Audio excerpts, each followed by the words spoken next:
ಬಾಯಿ ಬಾರದ ಮೂಕ ಜೀವವೊಂದು ಕಾಣದಾಗಿದೆ. ಹೆತ್ತ ತಾಯಿ ಕರುಳ ಹಿಂಡಿದಾಗಿದೆ.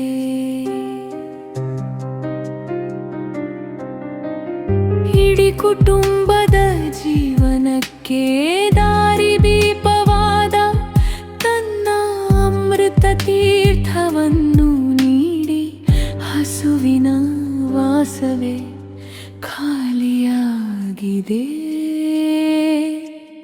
ರಕ್ಷಣೆಗೆ ಆಧಾರದವಾದ ಕಾವಾಲಿಗೆ ಯೋಗ್ಯವಾದ ಪ್ರೀತಿಯು ಅಮರವಾಗಿ ವಿಶ್ವಾಸದ ಶ್ವಾನವೇ ಮಾಯವಾಗಿದೆ.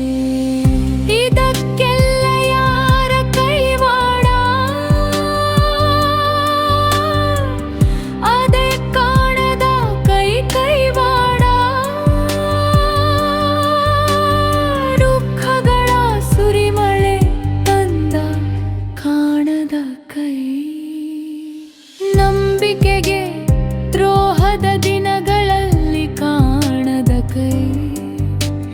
ನೋವಿನ ಮುಳ್ಳಿನ ರಾಶಿಯೇ ಕಾಣದ ಕೈ. ಕಾಣದ ಕೈ ಯಾರ ಕೈವಾರ?